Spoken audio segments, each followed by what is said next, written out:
Boozed and Confused is a comedy and weird topic podcast. Adult language may be used, probably by me. While our episode topics may be educational in nature, we are not responsible if your children start dropping the F-bomb to their kindergarten class. Listener discretion is advised.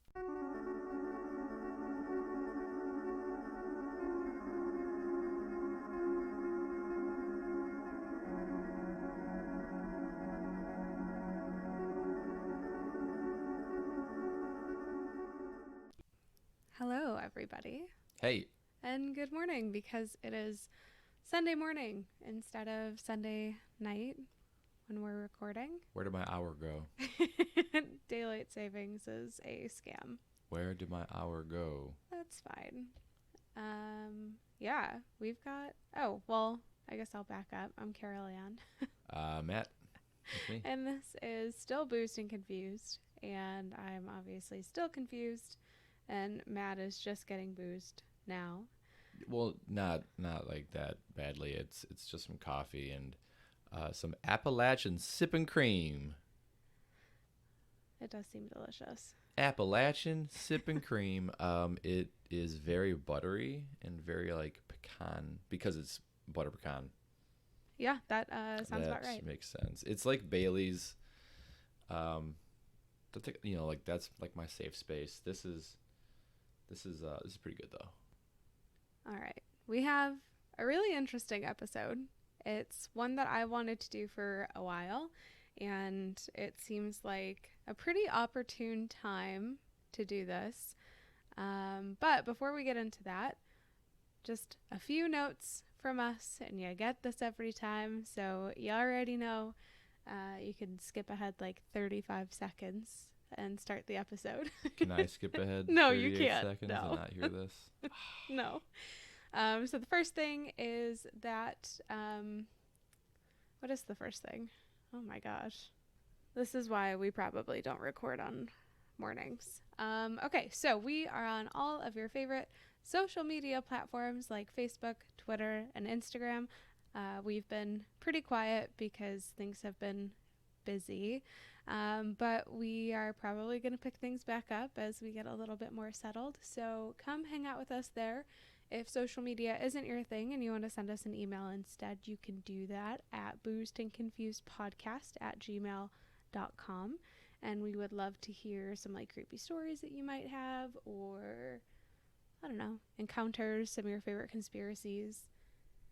The next item is just around reviews. So if you like the pod and you want to support us, we don't have like a buy me a coffee or anything. The best way that you could support us is by leaving us a review and following us on your platform of choice. And especially if it's Apple Podcasts, because it makes a huge difference, and it makes the algorithm find other people who would like to listen to the pod. So that is, oh, no, that's not it. If you take a screenshot of the review and you send it to us, we'll send you some Boozed and Confused stickers for free wherever you are in the world. The last housekeeping item is usually what Matt is drinking, and we already went through that. So I think we're probably good to just get into it. Yeah, it's Sippin cream still. Yeah, it's only been about 2 minutes. I haven't even sipped it yet. All right. For today's topic, everyone at this point has probably heard of that Oprah interview with Prince Harry and Meghan Markle. And there's a lot of things that came to light that I think really shocked some people, maybe depending on your knowledge of the royal family, maybe not so shocking. And one of the things that came out was like how the family wasn't willing to protect, Harry and Meghan from false tabloids, where like they have an entire team usually that is dedicated towards that sort of stuff. And so Meghan comes out at one point in this interview and says that she tried to seek help for mental health, and the family told her no because of the implications of it, and she was pretty much isolated in the palace because they didn't want her going out, because the more that she went out, the more that the tabloids wrote about her, and thus the cycle continued. But after the interview, a lot of people drew similarities between their situation and Princess Diana. And if anybody watches The Crown, I personally don't, but I'm sure that this is covered, like, to some extent. Maybe. I don't know if they give the royal family a good edit or not. But I'm also pretty sure that everyone already knows this, but in the event that you don't, for some reason, Princess Diana was Prince Harry's mother. That shouldn't be a shocker to anybody. So she very tragically passed away on August 31st in 1997 after succumbing to her injuries of a terrible car crash that happened in Paris. And the circumstances of her death have left conspiracy theorists buzzing pretty much for the last, 20 some odd years. And today we're going to chat about why. So before we get into the specifics around her actual death, there's a lot of backstory that needs to be talked about that provides some context. There's so much of this story, so we're going to keep it pretty high level to avoid making this like a 4-hour long episode, but also there's so many documentaries and movies and like TV shows that you could watch if you find this interesting and you want to like just learn more about her and her relationship with the royal family. So that's not the purpose of this pod. Right. Yeah. I mean, today. I'd be down for a 4-hour episode. Absolutely not. But I don't know if there's going to be another like hour lost. It might be like 6 p.m. and we're done with this thing. It could be. We have plans today. We do have plans today. For the first time in I don't know how long. We're going to go for a walk around the block.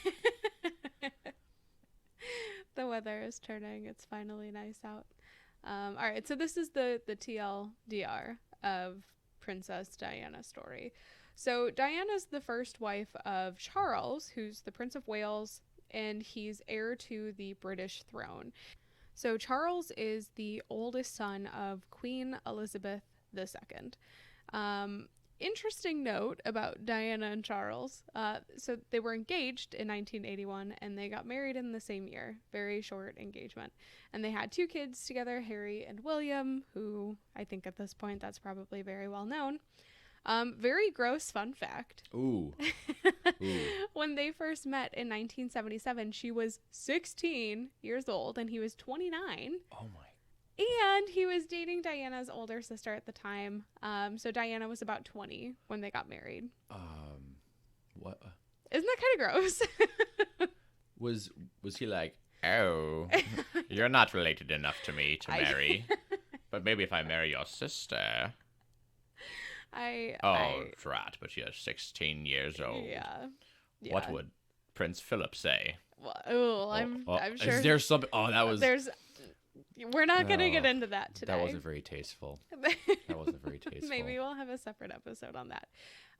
But if anybody has any inkling about the royal family, you know that Princess Di was so loved by the people. She was so well known for her humanitarian work. She's like very famously known for like one of these examples of when she visited AIDS patients at a hospital in London and shook hands with a patient without gloves. Without gloves. Yeah. Right. And that was 1987. And at the time it was just entirely uncommon. And it said that Princess Diana doing this helped change, attitudes towards AIDS after this, visit that she had, which is amazing. And there's so many other things that she did, but I think that's like one of the most famous examples. So so far so good, but not really. There's huge issues with Diana and Charles' marriage. So it said that Diana was super lonely in the palace, which of course, side note, something Meghan Markle said as well, because she wasn't allowed to leave, so already drawing a lot of similarities. But they weren't very compatible. Their marriage was not super happy. Obviously, there's a huge age gap. And at some point in their marriage, Charles goes back to dating his ex-girlfriend, the infamous Camilla. Wait, so that's Diana's sister? No. Oh. No. Oh. Sorry for not keeping up on English royalty and tabloids and such. Yeah, it's okay. It's okay. We'll get there. Oof. So Diana, also still within their marriage, later starts a relationship with Major James Hewitt. And around 1987, it comes out that they have a terrible marriage, obviously. And the press starts catching on about their attitudes towards one another, and things are becoming a little bit more publicly known, right? So in 1989, Diana's at a birthday party for Camilla's sister and confronts Camilla about the affair she and Charles are having. And their affairs aren't super duper public knowledge at this point. I think a lot of the tabloids were just talking about how unhappy they were, but I don't think it was known that actually they just have straight up relationships outside of the marriage. And so it wouldn't really be confirmed for a couple more years that they were having these affairs. So 1991 and 1992 are when things really start to heat up. And in 91, there are these secret interviews that happen with Diana where she talks about the issues in their marriage. And these recordings go on to be used for a book that's published the following year. And so Andrew Morton in 92 releases a book where he exposes the affairs and Diana's suicidal unhappiness. Oh. Yes. There are attempts that are made to get things back together between Diana and Charles, and that's just not happening at all. And in 92 and 93, some really bad phone conversations come out. They're leaked, and they both paint, or the phone conversations paint both Diana and Charles in some pretty negative light. And they also find that some intimate exchanges between Camilla and Charles are published. Oh. So by the end of 92, Diana and Charles are separated. They're not officially divorced at this point, but they are separated. And so in 93, Diana starts to suspect that Charles is actually having affairs with more than just Camilla, which wouldn't be shocking. I don't think that would be surprising. But here's why that's important. It's at this point that Diana writes to her butler and tells him that she thinks Charles is actually in love with his personal assistant, who is named Tiggy. That name rings a bell. Oh, it would ring a bell because it's his son's former nanny. Oh. Very gross. Thanks, Kanye. She also takes it up a notch and says that she believes Charles is planning on killing her being Diana, to make it easier for him to marry Tiggy. This is some Shakespearean shit right here. Yeah. So, in 94, Charles does an interview, and he's like, "Oh yeah, I did get back together with Camilla, but in 1986, only after my marriage to Diana was basically, irreparable. It wasn't going to get fixed." And so during this time, there's a lot of rumors that Diana's dating people like Oliver Hoare. Whore? Hoare? He's English, right? He's English, right? Just Yes. whore. H-O-R. There's a lot of, I'll just warn everybody, there's a lot of names in here that I looked at pronunciation for and have probably already forgotten, so I apologize in advance. But he's a married art dealer, so that's a big deal, and she denies that. And then the press also starts to claim that she's dating Will Carling, who's a rugby union player. Oh, a man after my own heart. And Theodore Fortsman, who's a private equity investor. And I don't think either of those relationships have ever been proven. But the point is there's a lot of potential suitors for Diana, after their separation. So 95 comes around, and Diana does this interview with Martin Bashir for BBC, and it's probably the most famous interview I think she's done at this point. And she talks openly about the affairs they had. So if you've ever heard that quote from her that says, "There were 3 of us in this marriage, so it was a bit crowded," that was her in this interview in 95, and she's referring to Charles and Camilla. And so also in this interview, she's saying she suffered from depression, bulimia, she's self-harmed. Some of the biographers for her have speculated that she had borderline personality disorder. I don't know if that's ever actually been proven or not. But this interview is the interview that's just absolutely set shit on fire. And the palace announces that the Queen sent letters to Charles and Diana basically telling them to just get a divorce. The Queen has spoken. And so in 96, they agreed to a divorce.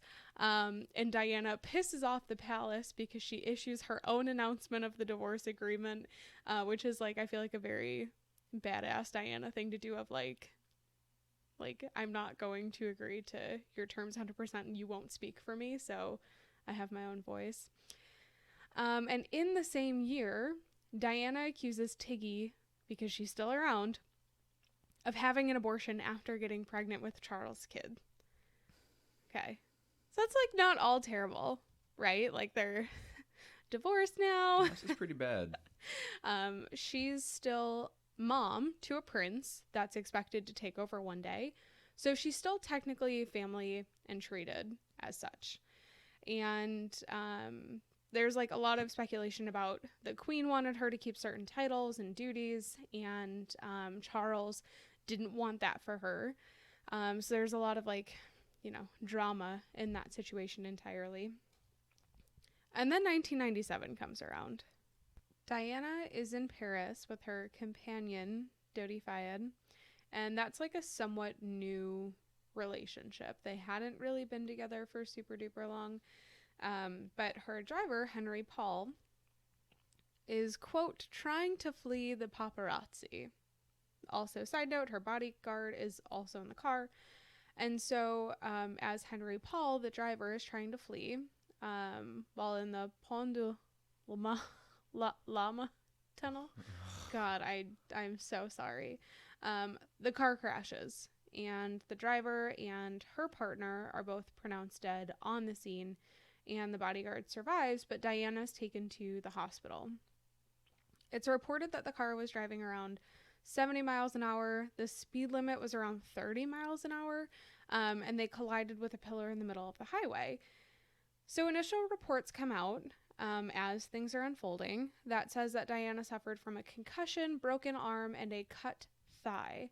And doctors operated for about 2 hours on some chest injuries that she supposedly had, and they could not get her heart beating again. And so she ended up dying from internal bleeding. Side note, in 2019, there's a man named Dr. Richard Shepard, who's one of like the top forensic pathologists in Britain, said that Diana died of this like tear in the vein of her lung that's so rare, he, quote, doesn't believe he's ever seen another one in his career. He also makes a point to say that her death could have been prevented if she were wearing a seatbelt, which is likely what saved the bodyguard. Yes, this is what I was going to say also, was I recall vividly in the last 3 months watching a scientist person talking about the seatbelt thing, and there being this diagram of her like just popping around in the back. Mm-hmm. Yeah, I think they had to get the jaws of life maybe to extract her. I don't remember 100%, but I mean this leads to a lot of questions, right? Like, why is Henry driving 70 in a 30? There are some reports that come out that he was intoxicated and he was drinking and driving while also taking antidepressants. Some reports went on to say he was an alcoholic with like a higher tolerance that made him appear more sober than he actually was when they got into the car. Some people believe that the attempt to flee the paparazzi played a huge role, but a lot of people really don't believe any of this, actually, and they believe that there's more to the story and that there's some involvement from the palace. Dang. By some involvement, I mean like the palace orchestrated the entire thing. There are actually so many conspiracies that swirl around that it leads to the British Metro Police establishing a sort of task force called Operation Paget. Paget. Paget. We've been trying to figure out how to pronounce this, and I've no video will actually just say it. So I've been watching all the YouTube videos that have this word in its title, and they won't just say it. Just acknowledge what you are. I don't know. This is English, so it's probably Paget. So Operation Paget in 2004 to investigate all of these conspiracy theories. And it's actually at the request of Michael Burgess, who's the coroner of the Queen's household. And I think it's more of a legal necessity because pretty much after you accuse the palace of conspiracy to murder, I think they legally have to have... Like acknowledge it. Yeah. Let's call him Burgess. I feel like... What did I say? Burgess? I feel like it's Burgess. Yeah, it probably is. Again, British. He's never going to come back up in this, so... So say whatever you want. Sorry, Michael. Doesn't even matter.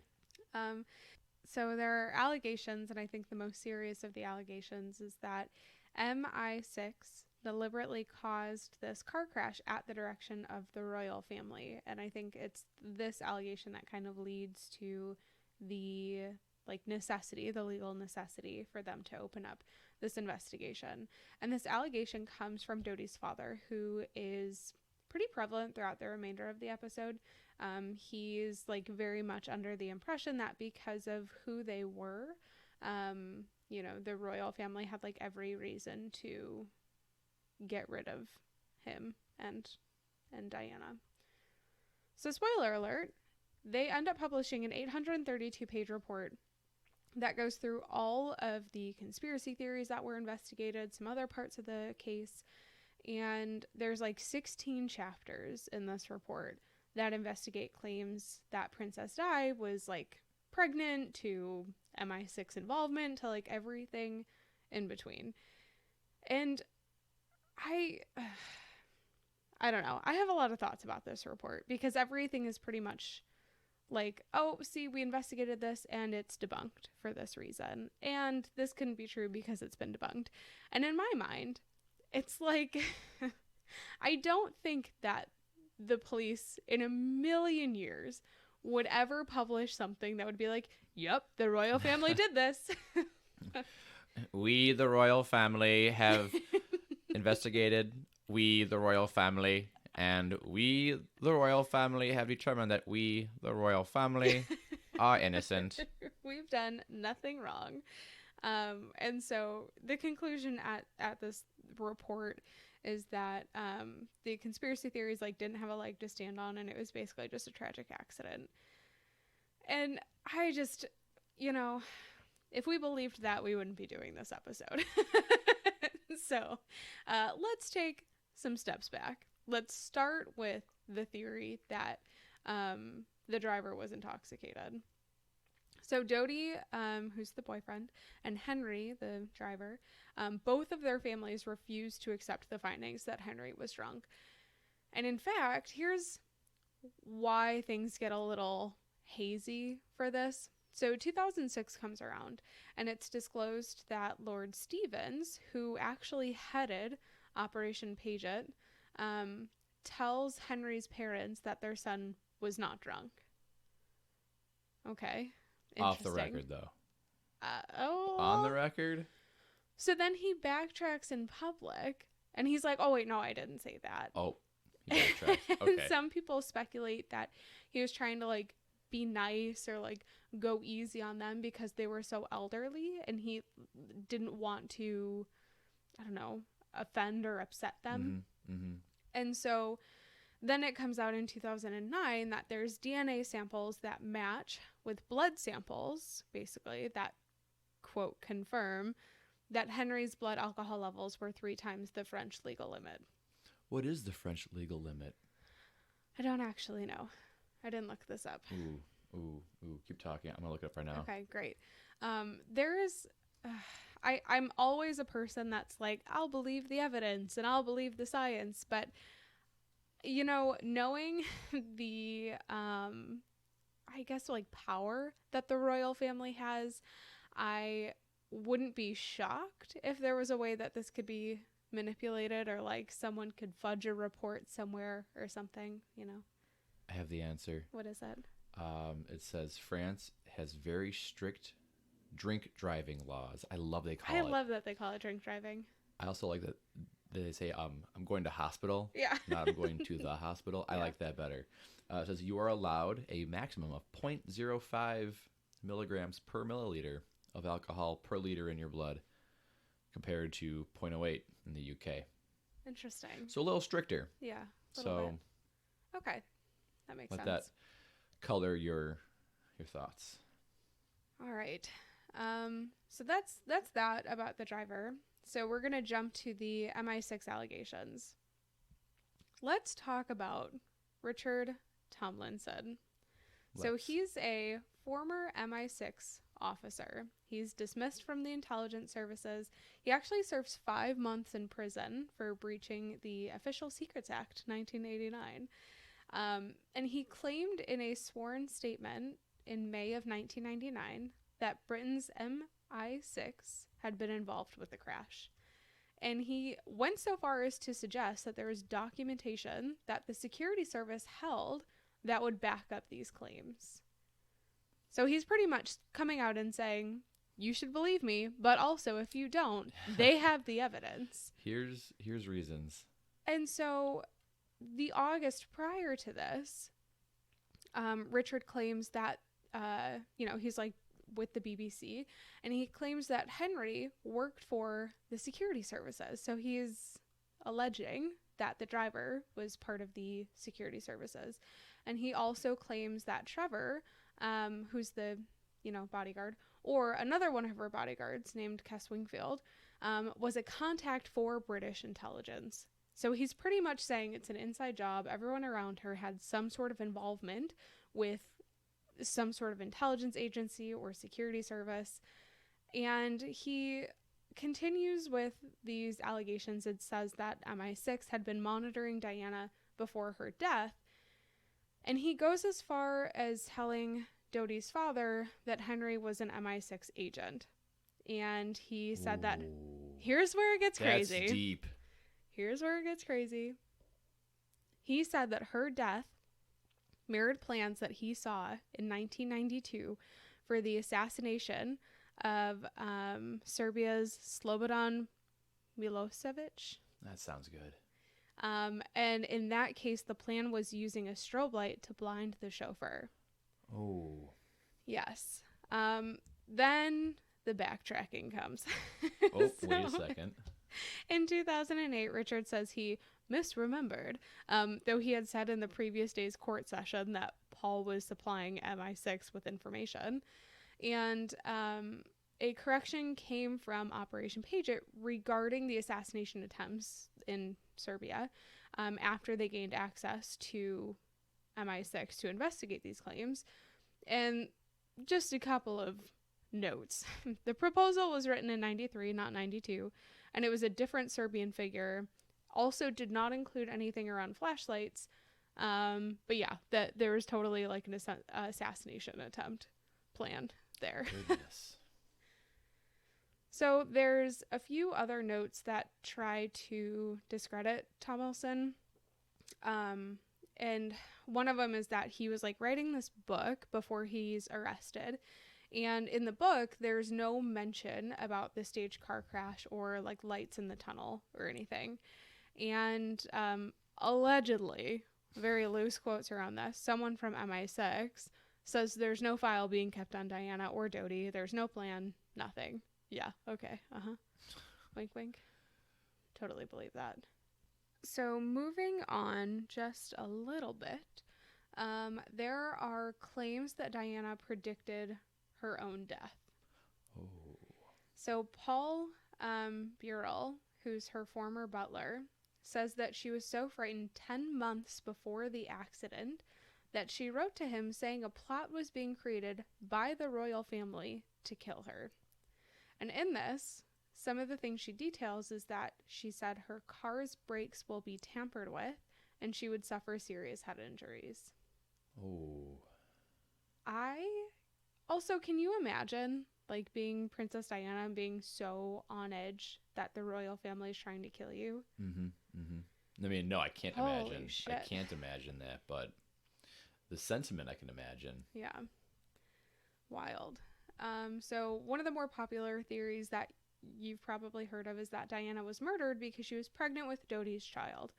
And again, they did not have a very long relationship. It was still new at the beginning of things. But even though it was new, like, there were a lot of talks about them, like, getting engaged. Like, they were about to get engaged. And this allegedly or apparently didn't sit well with the royal family. Shocking, because Dodi was an Egyptian Muslim, and they didn't like the idea of a non-Christian being married to someone in the royal family. Yeah, the English royal family is all like, we started our own church away from the original church because we wanted to get divorces, but you can't mess around. Yeah, no, not here. We don't do that here. So Dodi's father said in court in 2008, and it's like crazy how recent some of these like ongoing conversations are. But he says that he believes that Prince Philip and Diana's sister and some others were involved in a plot to kill the princess and his son. And he goes so far as to say in TV interviews that the couple were going to announce their engagement on the Monday after the crash. So like just a few days later. And he even says that they chose a ring in Monte Carlo, that Dodi picked it up in Paris the day before he died, and that it had, it was altered or, fitted to her. But this is contradicted by a shop assistant and CCTV footage that shows a Ritz Hotel official selecting the ring, actually. So I would kind of take that as you will regarding Dodi's father. Maybe some of the things that he says.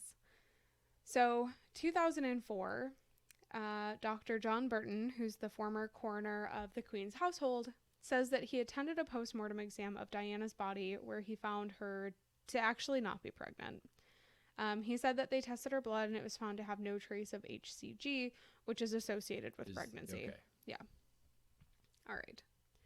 There's a lot of things about the pregnancy that'll come back up in another conspiracy, so I won't get into it much more, but I would believe it. Yeah, I wouldn't put it past them. All right, so let's talk about the CCTV images. Based on the car's journey from the hotel to the crash site, there should be CCTV images, right? That's pretty common.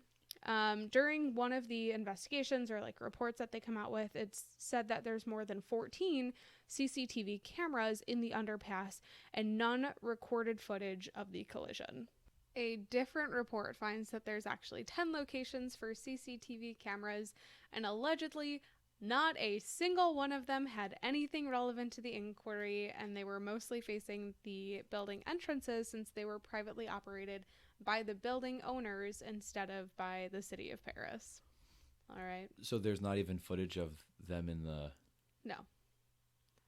My original thought was, oh yeah, they conveniently crashed in a spot where there's no camera. But what you're saying is there's no footage of them at all. But wait, there's more. Jeez. There was also a traffic monitoring camera above the overpass in the tunnel under control of the Paris Urban Traffic Unit. And there's also no recordings because there's no night duty staff because they close up shop at like 11 p.m. Jeez. Very convenient. Very convenient.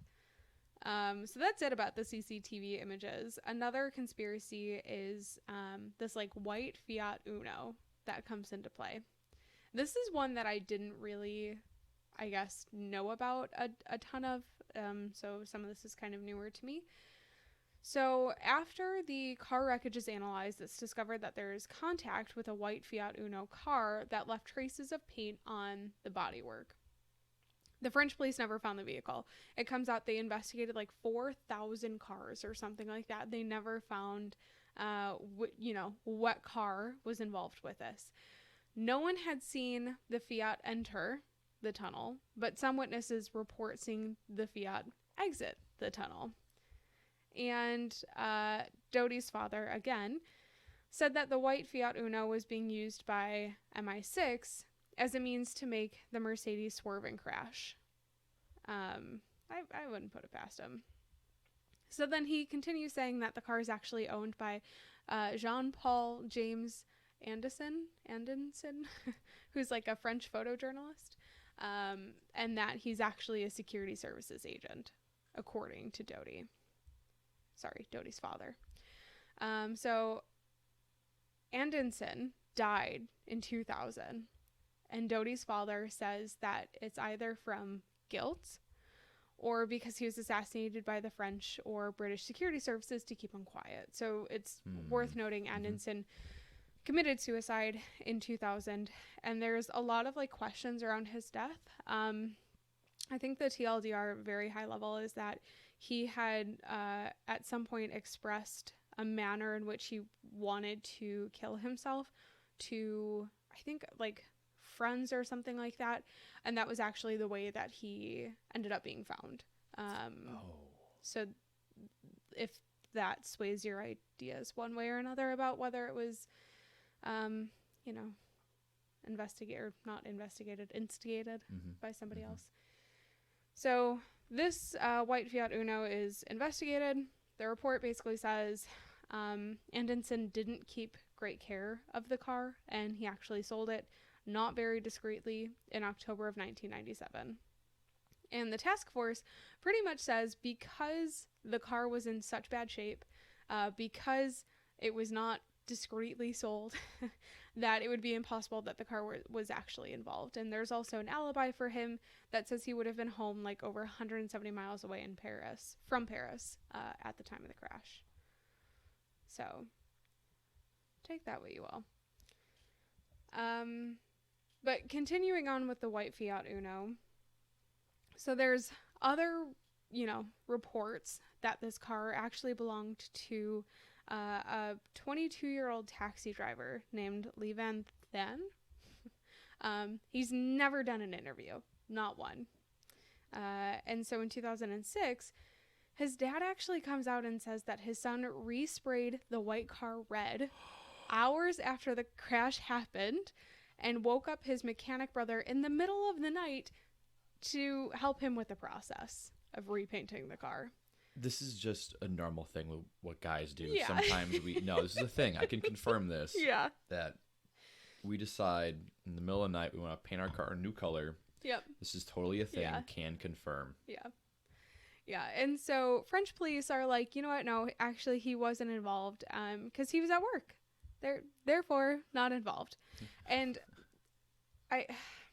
a lot of the reasons people have questions around Diana's death is the way that the French police handled the investigation. And this is one of those reasons why people just don't have a lot of trust in it.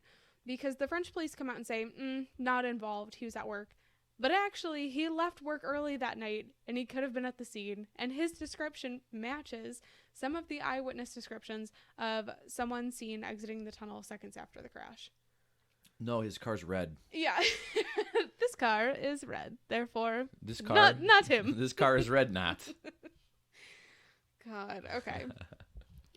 So the next conspiracy theory is around this bright flash. So kind of going back to, the assassination plan for that Serbian figure. So 3 eyewitnesses said that there's a bright flash of light before the crash. One man said that he saw a bright flash, but his 3 statements that he gave after were contradicting to each other to police, and his statements were all pretty much thrown out. So he just had no consistency in anything that he was saying, and in fact, the second eyewitness is his wife, and she's in the passenger seat next to him, and she directly contradicted some of his statement. Oh, no. Yeah. Okay, so that's probably an awkward talk on the ride home. And then the third eyewitness is a guy named Brian Anderson, who's an American tourist. He just sounds American. Yes. Brian Anderson. With all these names, and then you call out Brian Anderson, and I go, this is an American. This guy's definitely an American. As I was typing these notes out, I was like, this is a very American Brian Anderson. Very American name.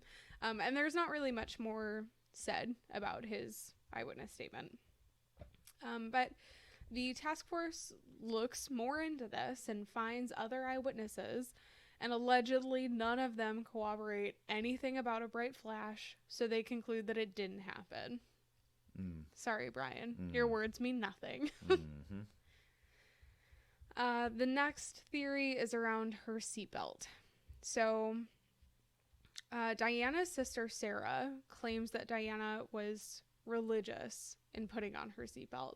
And, like, her friends said the same thing. Like, it's not just her sister saying, like, you know, those couldn't happen because she always wore a seatbelt. It's like everyone that was close to her kind of said the same thing. And so claims start going around that there's two things that happened. Either Diana and Dodi's seatbelts failed, or they weren't used, and they suggest that it's something sinister, and they allude to sabotage. Okay. See, this goes back to that random... I forget. This is a random night I was watching a bunch of, like, Princess As you do. Diana. Yeah. As I do, as I'm wont to do. Usually it's like a Reddit post, and then I just go down a rabbit hole. And then it's 3:00 in the morning. I wake up, you're asleep on the couch, and, like, there's something super random playing on the TV. Yeah, because, it inspires me, obviously. No, I specifically remember this really in-depth, like computer graphic of, like, what they think happened when the crash happened. And if she was so religious about putting on her seatbelt, why would she not have her seatbelt on? Well, I don't know. So there's this analysis that's done that pretty much found that all the seatbelts were in working order. Allegedly.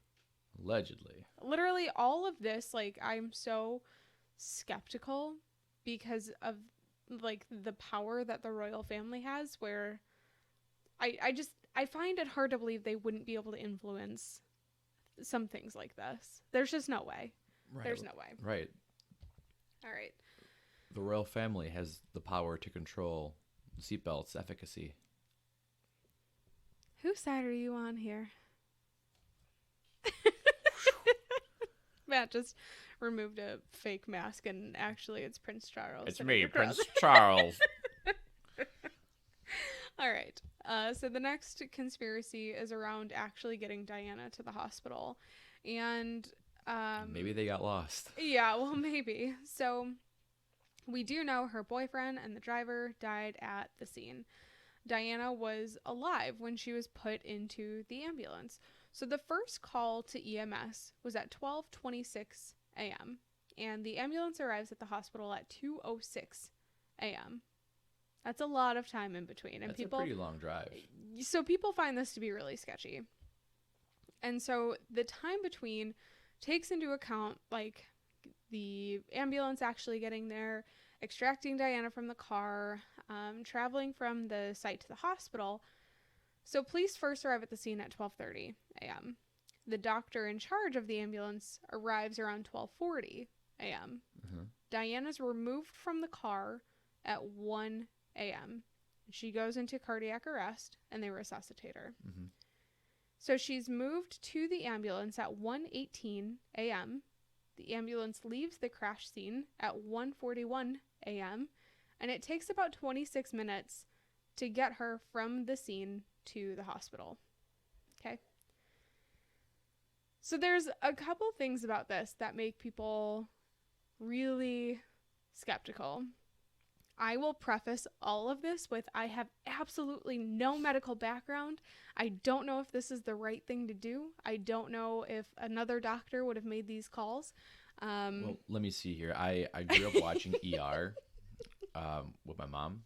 Yeah. So I have an idea. So I'll let you know. Yeah, perfect. I would love your analysis after. You got it. So the 26 minutes includes a stop that's ordered by the doctor, supposedly because of a drop in her blood pressure. Actually, they were stopping. They were stopping at a drive-through to get some chips. Yeah, because that's a thing. Late night chips. Yeah. That's. Oh, that okay. sounds good. Yeah. I know it's only 10 o'clock in the morning, but that sounds good. Well, we have an air fryer now, so. Aren't we doing well? We can now do that. So he instructs the ambulance to drive slowly because he's concerned about her blood pressure and the effects that deceleration and acceleration would have on her condition overall, right? So they're purposely driving slowly, allegedly to maintain instead of worsen her condition. My eyebrows are furrowed right now. I know that my driving tends to get your blood pressure up. Yeah, but very high. But your backseat driving tends to raise my blood pressure. So very stressful times in the car. Cannot confirm that this is a thing. It never happened on ER. Yeah. Okay. So the other part about this that I feel like in theory makes sense, the ambulance actually passes one hospital like en route to we're not going to this one, to the hospital that she eventually ends up at. And the reasoning supposedly for this is that a different doctor actually makes the call to transfer her to the hospital that she ends up at. But he makes this call in conjunction with the doctor that was on the scene because the hospital that she eventually ends up at is better suited for trauma patients. And so it's basically like saying, you know, the hospital didn't have the heart surgery teams needed or the neurosurgical teams needed. So in our case, it would be like someone bypassing all the hospitals on 95th to go to Christ Hospital because they're better suited for whatever. Yeah, I could see that. Of course. But it just leaves a lot of questions. Like if she were to have gotten to the hospital faster, would she have survived? Don't know. We'll see about that. Didn't see that episode of ER, so. No, yeah, they conveniently didn't have the Queen. Yeah. Cause I think ER was a. No, I'm thinking of. There's an entire like Chicago series. There's like Chicago Fire. Yeah. Not the soccer team. The football club. Yeah. Oh, football club. Oh, football friends. Oh, football club. No, then there's Chicago PD, and then there's like a hospital one. And Chicago Med? Right. Yeah, sure. Why not? Maybe. It's pretty tired. I want to say ER was like Cook County. Oh. I want to say it was Chicago. Oh, interesting. Yeah. I didn't know that. I never watched ER. I just remember the episode where one of the main characters like has like a brain tumor. Oh, lovely. But then they played that song by the guy, the Hawaiian guy who sang Somewhere Over the Rainbow. Yeah. Yeah, that's my like only memory of ER. So maybe I'm not the most qualified specialist. Is this your own analysis of yourself? Upon hearing what you said, this is my analysis, and my analysis is I don't know. Perfect. All right. So the second to last head scratcher, I'll call it, is the embalming at the hospital. And Dodie's father says that they rushed to embalm her at the hospital after she died so that they couldn't actually get a positive pregnancy test. Okay, but here's the part that's like actually kind of like messed up about this. The actual reason given for rushing this embalming process was that Diana's sisters and Prince Charles were scheduled to view her body, plus the French president who wanted to like pay his respects with his wife, and the medical team didn't believe her body was in a proper state to display. Okay, and so the only approval that they had gotten for embalming, because there's an entire process that you have to go through in France. Isn't there like draining? Oh, I don't know about the French embalming process. Well, I mean, the embalming process itself is similar, but in the America, like legalese around it, right? Like in America, don't we use like recycled French fry oil? Oh my God! McDonald's donates their. I'll have to ask my good friend Taylor, who does not listen to this pod, but she went to mortuary school and worked in a funeral home. That's how you fight the smell. Yeah, is with like French fries. Have you ever gone to a wake and you smell like French fries? Yeah. That's it. That's it. I think you're onto something here.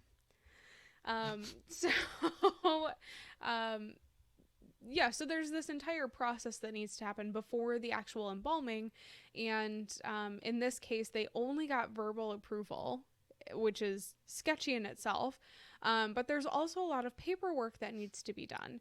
And this paperwork was only done after the embalming was actually finished. Which is sketchy. This is, to say the least. Yeah, sketchy.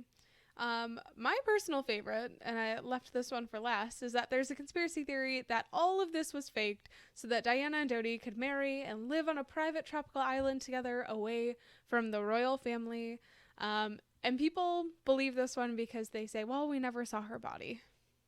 I really hope this is true.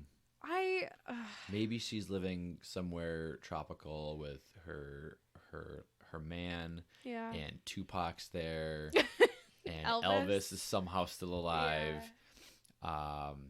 Maybe Michael Jackson. Prince. Oh, could you imagine the fun they would have? Oh, gosh. Maybe David Bowie is there. I'm pretty sure he just died. I'm pretty sure he's like just straight up dead. Okay. But, if he weren't. Yeah. Yeah. And Freddie Mercury. Oh, Freddie would totally be there. Freddie and Diana, I feel like would gotten be along the like best of friends. Besties. Oh, gosh. Oh. I mean, now I want like a story in which Princess Diana and Freddie Mercury are friends. Like, give me that universe. Yeah. Take me back and let me try that again. So they never found a body. There was never a body that was like displayed. Yeah. Were there no like crash site pictures? No, because remember so there are crash site pictures. I didn't get morbid enough to like look to see if there were pictures of like Dodi's body. Yeah, I don't feel like going on 4chan. Yeah. Ever again. It's a little too heavy for me on like a Sunday morning. I know we have plans today. Yeah, we have plans. Why do you want to ruin your future plans by doing this? And so yeah, I don't know. There's so much, and genuinely I find it very hard to believe that this is just an accident. I really do, because you just think about the influence that the royal family has. It's the same thing with like politicians in America, the influence that they have that we don't know about, but they could make a lot of things disappear. Right, like your trip to Cancun while your state is dying. Yeah. But then you have time to go to CPAC and pray to... Nope, I'm not doing it. Nope, nope. I already started it. We're not doing this.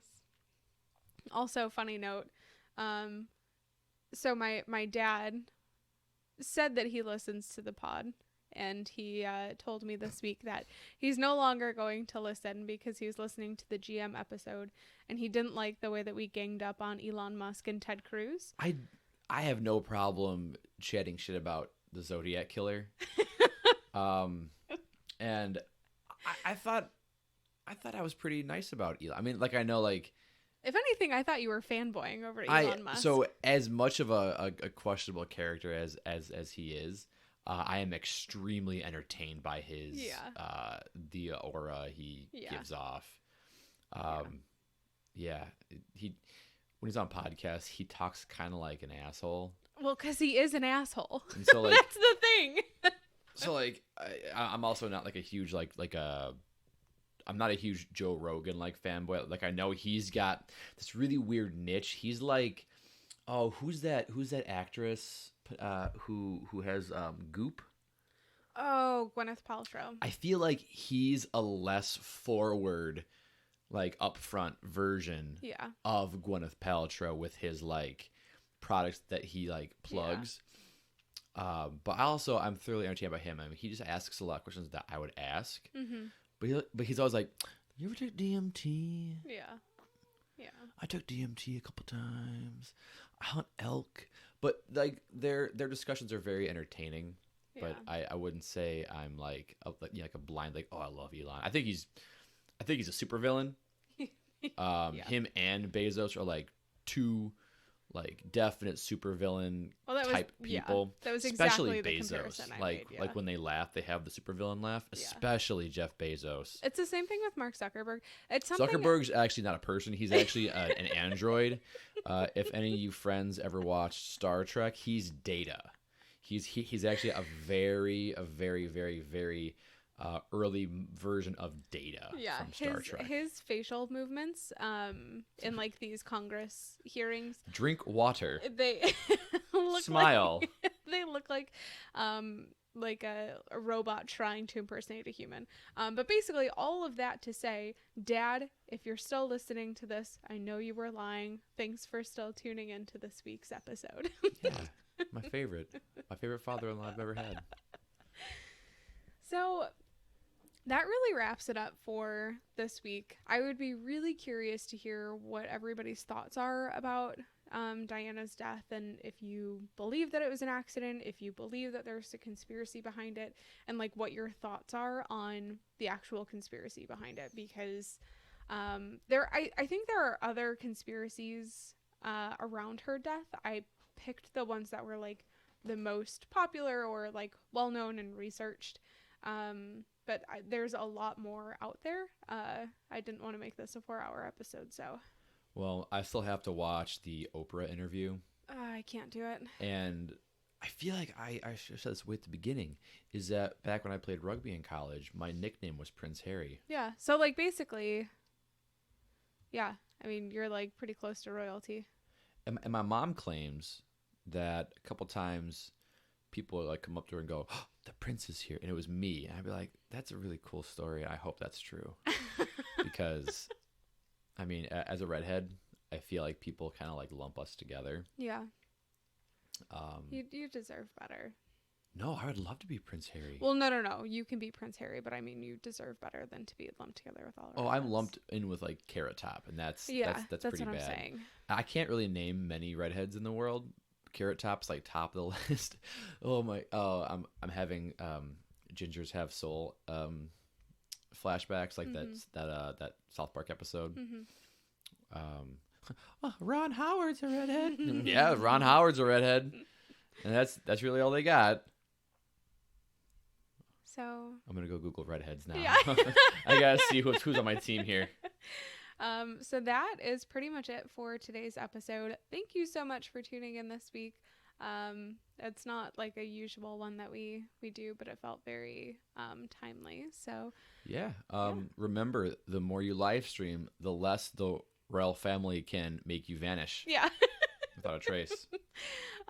So thank you again for tuning in. We drop new episodes every Monday, and we'll see you next week. Yeah, cool. I wonder what we'll do next week. I don't know. We'll probably find out Sunday a few hours before we record. Maybe. Okay, bye. Bye.